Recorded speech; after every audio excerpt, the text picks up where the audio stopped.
The Hoshin-ji Sermons by Bankei Yotaku.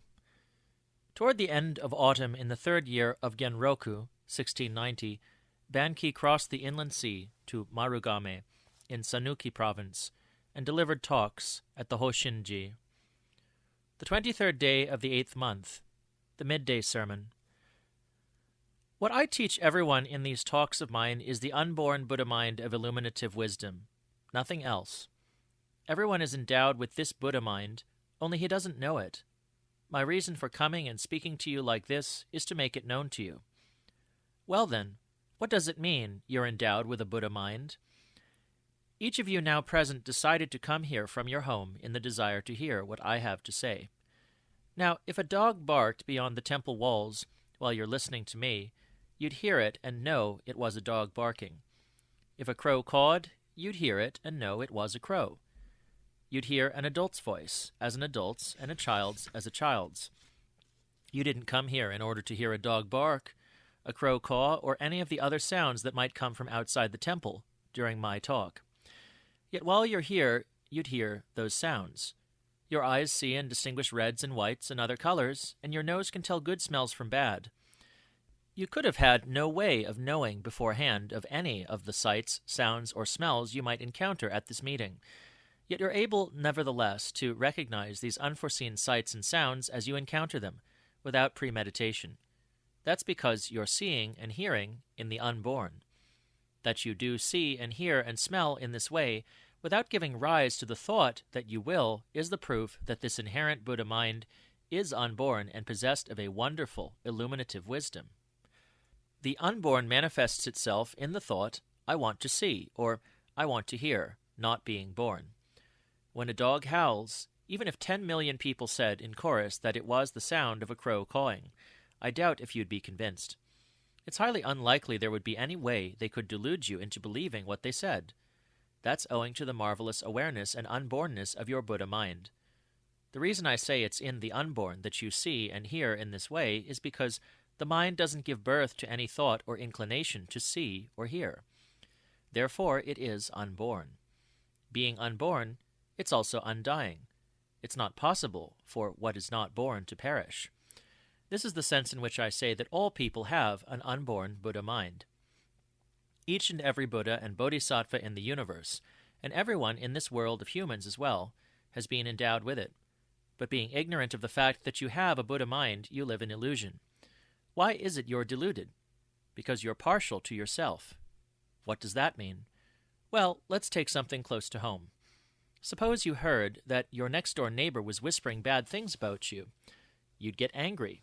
Every time you saw his face, you'd immediately feel indignant. You'd think, oh, what an unreasonable, hateful person. And everything he said would appear to you in a bad light, all because you're wedded to yourself.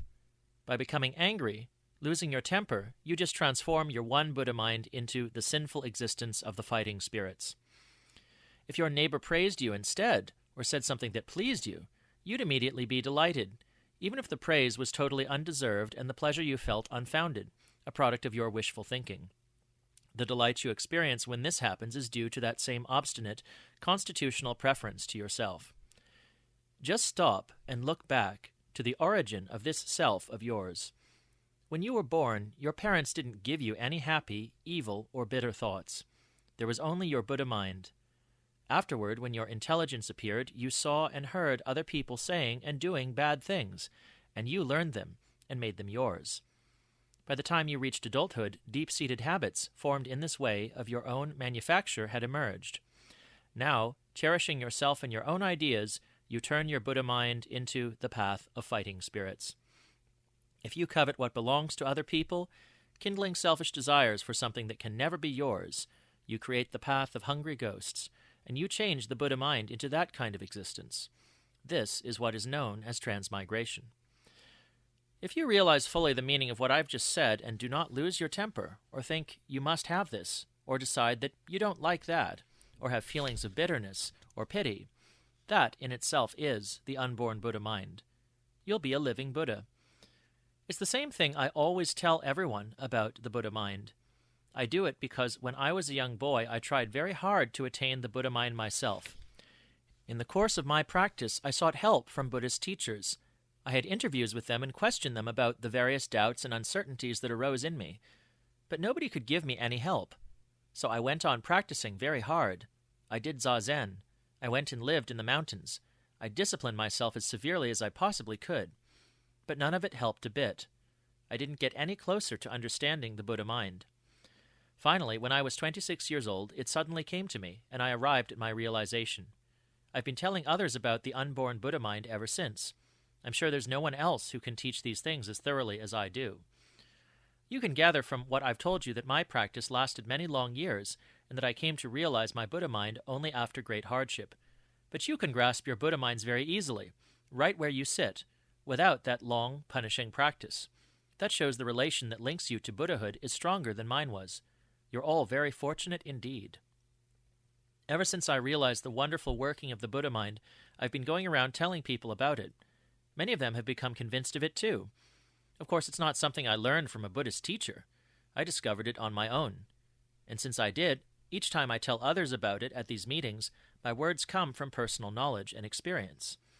Hearing about it only once or twice probably won't be enough, so you should listen as many times as you need to. If you have any questions about it, ask them, and I'll answer them for you.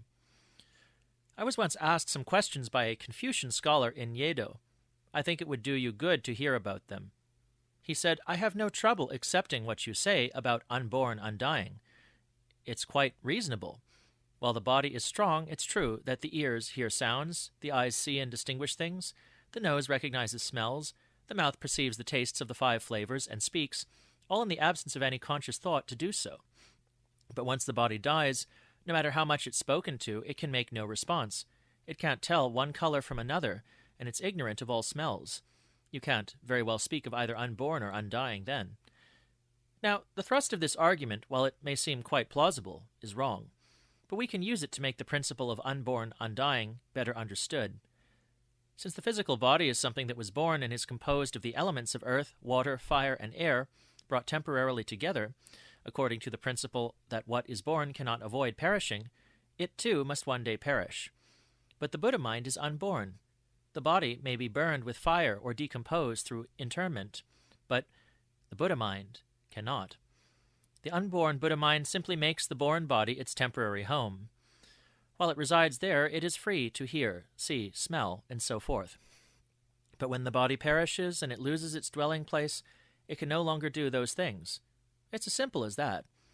The body being created has a birth and a death, but the mind, which is originally the unborn Buddha mind, does not. It stands to reason, doesn't it? It's the same as Shakyamuni's death, or nirvana. Ne is the unborn, and Han is the undying mind. Both point to the unborn. Listen closely, because whatever I say, it's always about your inherent Buddha mind. The important thing for you is to clarify it for yourself. Basically, there's not a thing wrong with you. It's only that you let slight, inadvertent mistakes change the Buddha mind into thought. A thief, for example, begins by pilfering only trifles.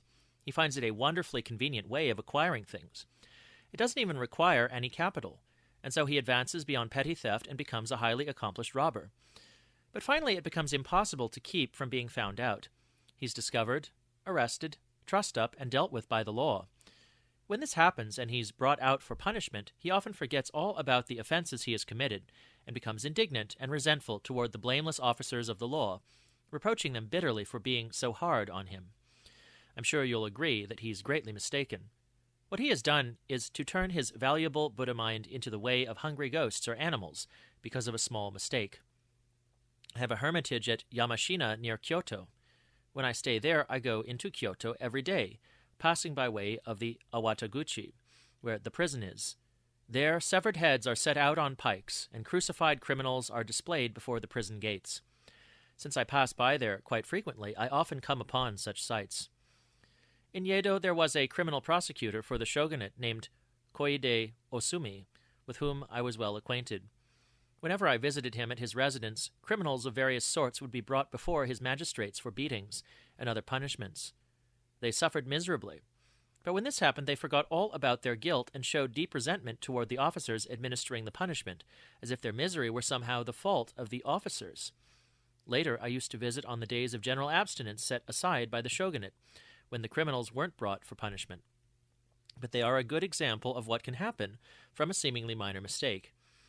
Let it be a lesson to encourage you to remain directly in the Buddha mind you were born with, and to stay clear of illusion, partialness, and selfish desires. They're the source of all the bad habits that insinuate themselves into your character. The first requirement for anyone who works as a servant, man or woman, is single-minded devotion. There should be no thought at all for yourself. Everything you do is for your master's sake. This exercise of total loyalty to your master is at the same time filial devotion to your parents. Should you do something wrong or harmful to your master's interests because of a self-interest you weren't born with and fail in your responsibility to him, you turn the Buddha mind that you were born with into an evil thing, and into the bargain are being very unfilial to your father and mother. If, on the other hand, you are a dutiful son or daughter, your devotion to your parents will be felt by your master, whose kindness toward you will then increase. When your parents learn of this kindness, they can't help being greatly pleased. In such a case, loyalty to your master is simultaneously filial piety, and filial piety is devotion to your master. This shows how essential it is for you to have a firm understanding of the unborn Buddha mind. When your mother bears you, you have neither bad habits of behavior nor selfish desires of any kind. Your mind has no inclination to favor yourself. There's nothing but the Buddha mind. But from the age of about 4 or 5, you begin to learn all manner of wrong behavior by watching the people around you, and by listening you learn from them their ill-favored knowledge. Making your way through life under such conditions, it's little wonder that selfish desires emerge, leading to a strong self-partiality, which is the source of all your illusions and evil acts. If this self-partiality ceases to exist, illusion doesn't occur. That place of non-occurrence is where you reside when you live in the unborn. Buddhahood and the Buddha mind are found nowhere else. So if there is any doubt in anyone's mind about the principle of this, I want you to ask me about it, whatever it is. Have no hesitation whatever. That's what I'm here for. This isn't like inquiring about something of passing importance in your worldly life. It's a question that involves the future existence extending endlessly before you. If you have any doubts or questions, you should ask them now. Since it's not certain when I'll be able to meet with you again, I urge you to take advantage of this opportunity to clear up anything you have trouble with. If you can come to complete understanding of the unborn nature of your Buddha mind, it will be to your great and lasting benefit.